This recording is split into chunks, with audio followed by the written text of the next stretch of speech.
ചരിത്രത്തിലെ ഏറ്റവും വിശാലമായ ലോകകപ്പ്. ആകെ 104 മത്സരങ്ങൾ. അതിലെ ഒട്ടുമിക്ക മത്സരങ്ങളും അവസാനിച്ചു കഴിഞ്ഞു. ഇനി 4 മത്സരങ്ങൾ, അതായത് 100 മത്സരങ്ങളും തീർന്നു കഴിഞ്ഞു.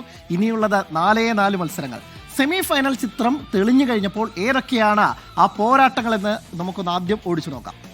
ആദ്യ പോരാട്ടം ഫ്രാൻസ് സ്പെയിൻ മത്സരം തന്നെയാണ്. ജൂലൈ 15-ന് 12:30 ഈ ആവേശ പോരാട്ടം. ഒരു പക്ഷേ ഫൈനലിന് തുല്യമായ ഒരു സൂപ്പർ സെമി എന്ന് തന്നെ പറയേണ്ടിയിരിക്കുന്നു. France versus Spain. ലോക ഫുട്ബോളിലെ 2 കിടിലൻ താരങ്ങൾ മുഖാമുഖം വരുന്ന, കിലിയൻ എംബാപ്പയും ലെമിൻ യമാലും മുഖാമുഖം വരുന്ന ഒരു സൂപ്പർ ഡ്യൂപ്പർ പോരാട്ടം തന്നെ നമുക്ക് അവിടെ കാണാം.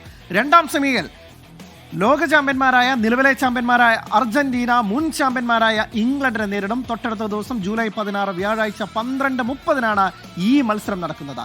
ലോകകപ്പ് ഒരു അക്ഷരാർത്ഥത്തിൽ യുദ്ധക്കളമായി മാറുന്ന കാഴ്ചയാണ് കാണുന്നത്. അതിന്റെ ചരിത്രം കൂടി പരിശോധിക്കുമ്പോൾ യുദ്ധം എന്നതിനപ്പുറത്തേക്ക് എന്ത് വിളിക്കാൻ എന്നുള്ളതാണ് ചോദിക്കേണ്ടത്. എന്തായാലും ആവേശ പോരാട്ടങ്ങളിലേക്ക് 2 ദിവസത്തെ ഗ്യാപ്പുണ്ട്.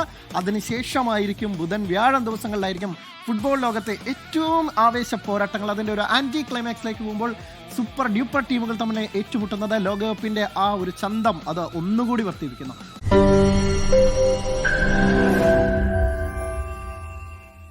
ലോകത്തെവിടെയായാലും ഏത് സമയത്തും 24 വാർത്തകളും ഓഗ്മെന്റഡ് റിയാലിറ്റി പാക്കേജുകളും എക്സ്പ്ലെയിനറുകളും വിശദമായി കാണാൻ ഞങ്ങളുടെ യൂട്യൂബ് ചാനൽ നിങ്ങൾക്ക് സബ്സ്ക്രൈബ് ചെയ്യാം.